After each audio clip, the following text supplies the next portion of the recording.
Tunaendelea na Mheshimiwa Deodatus Philip Mwanyika. Profesa Shukran Elisha Manya ajiandae. Mheshimiwa Mwenyekiti, nakushukuru kwa nafasi nami niweze kuchangia kwenye bajeti ya ofisi ya Waziri Mkuu.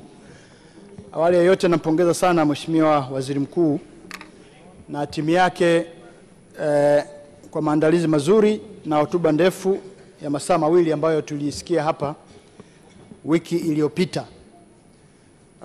Mheshimiwa Mwenyekiti, nipende kusema kwamba katika hotuba ya Mheshimiwa Waziri Mkuu ameeleza kwa kirefu sana mafanikio makubwa ambayo nchi yetu imeyapata katika kipindi hiki ambacho Mheshimiwa Rais wa awamu ya 6 Mheshimiwa Dr. Samia Suluhu Hassan amekuwa kwenye madaraka. Ni mafanikio makubwa, na sisi watu wa Njombe kama mkoa, lakini Njombe kama jimbo la Njombe mjini, na sisi ni mashuhuda wa mafanikio makubwa hayo ya kuwasogezea wananchi wa Tanzania huduma mbalimbali, ya kuboresha miundombinu, madarasa, usafiri wa reli, wa anga na mambo mengi. Mheshimiwa Mwenyekiti, tuna kila sababu ya kumshukuru sana Mheshimiwa Rais kwa haya yote ambayo yamefanyika. Na sisi Njombe tunasema tumefanyiwa mengi katika kipindi kifupi. Na siwezi kuyataja yote, lakini nitataja yale ambayo ni machache ambayo yalikuwa ni makubwa na kero kubwa ambazo zimefanyika.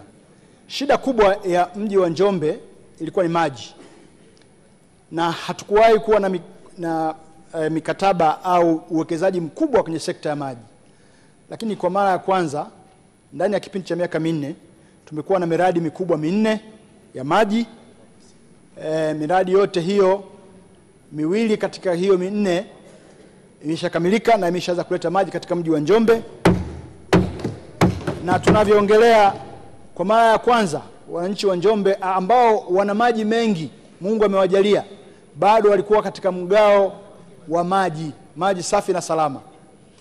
Kwa mara ya kwanza kwenye kiangazi hiki wameanza kuonja matunda ya uwekezaji mkubwa huo wa miradi mikubwa ya maji.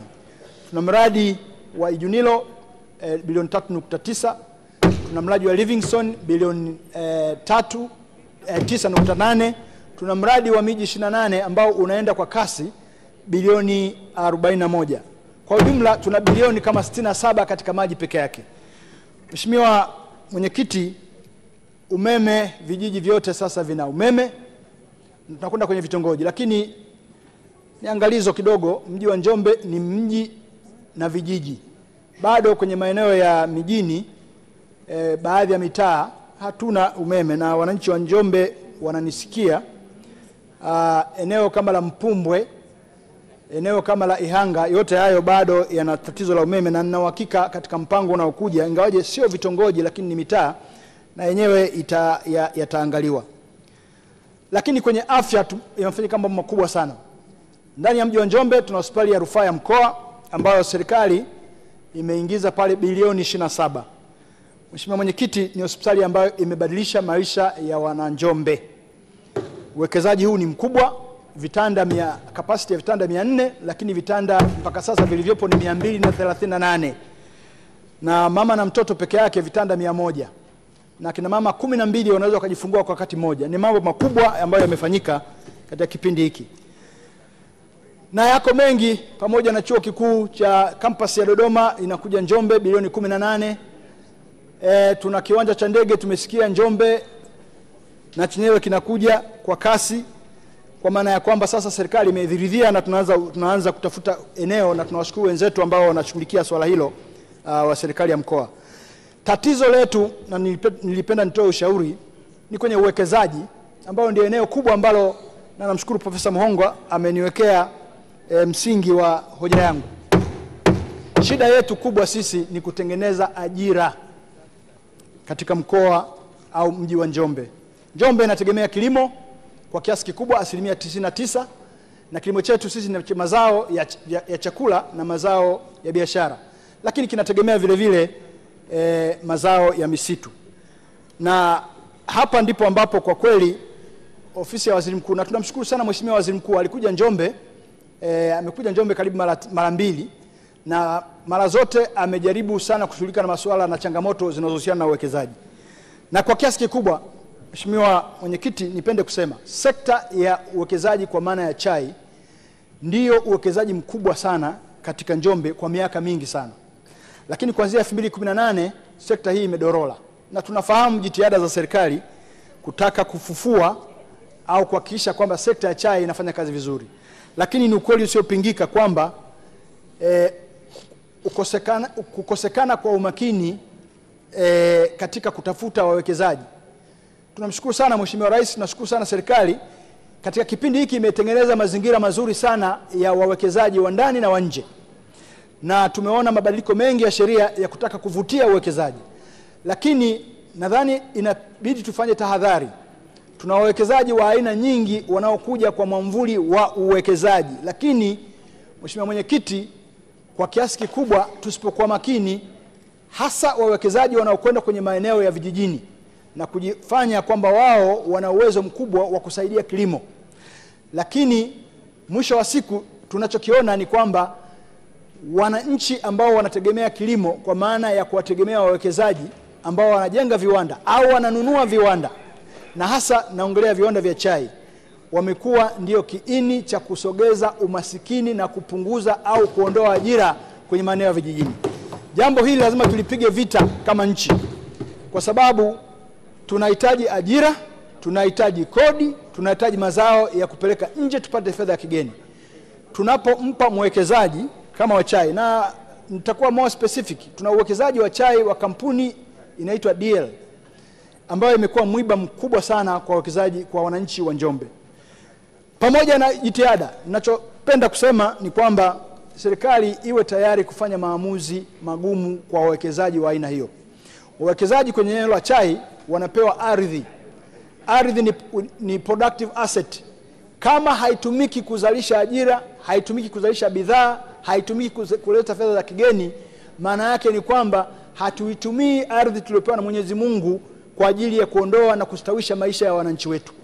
Na kwa hiyo mwekezaji yeyote ambaye anahodhi ardhi na hafanyii kazi, niombe sana kwamba ofisi ya waziri mkuu inafanya uratibu, na Mheshimiwa Waziri Mkuu amekuja Njombe zaidi ya mara moja, tuwe na mkakati wa kufanya maamuzi magumu, ikiwezekana kuichukua hiyo ardhi.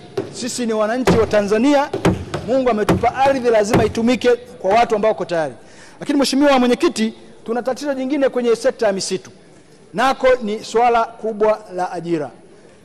Nipende kusema tuna kampuni kubwa pale ya Kibena au Tanwat. Huo ndio mfano halisi wa kampuni ya uwekezaji ambayo tunataka zije maeneo kama ya Njombe na maeneo mengine ya Tanzania.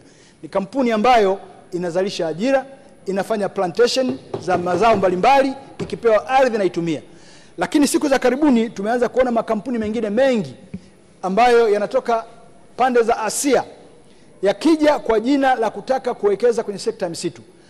Lakini uhalisia ni kwamba kampuni hizi zinakuja kufilisi nchi kwa maana ya wananchi wa maeneo yanayoyazunguka. Hawa kazi yao ni kuprocess, kupata mazao ya mbao na kuyasafirisha yakiwa ghafi au semi processed.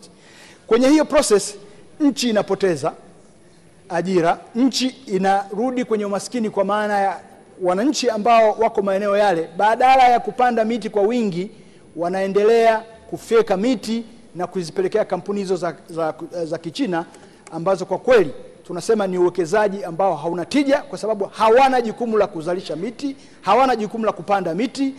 Wao ni kupokea mazao ya miti ambayo hawajui yanatoka wapi, wanawalipa wananchi fedha ndogo, lakini wananchi wetu wana shida hizo fedha. Sasa serikali ina jukumu la kuhakikisha kwamba inawalinda wananchi wake, kwa kuhakikisha wawekezaji kama hawa hawapewi vibali vya kuja kukata miti ovyo. Na nishukuru serikali kwamba jambo hili tumeliongea hapa na wameanza kuchukua hatua. Tunafahamu wanakiita mpango mkakati wa mwaka 2021 mpaka 2030 wa kuangalia namna gani kuongeza thamani kwenye mazao ya misitu. Lakini katika mpango huo bado kuna GN ya 2023, GN namba 221, ambayo bado inaruhusu usafirishaji wa malighafi za misitu kwenda nje, au inaratibu Ndani ya GN hiyo tuna mategemeo, na tumepiga kelele sana hapa. Tunaitaka serikali kwa kweli ihakikishe inatumia GN hiyo kuzuia kutoa vibali kwa wawekezaji wa aina hii ambayo nimeitaja, ambao mpaka muda huu wanafanya kwa sababu wamehalalishwa na wizara yetu ya maliasili kuendelea kukata miti na kuwafanya wananchi wasiweze kufaidi matunda ya miti hiyo.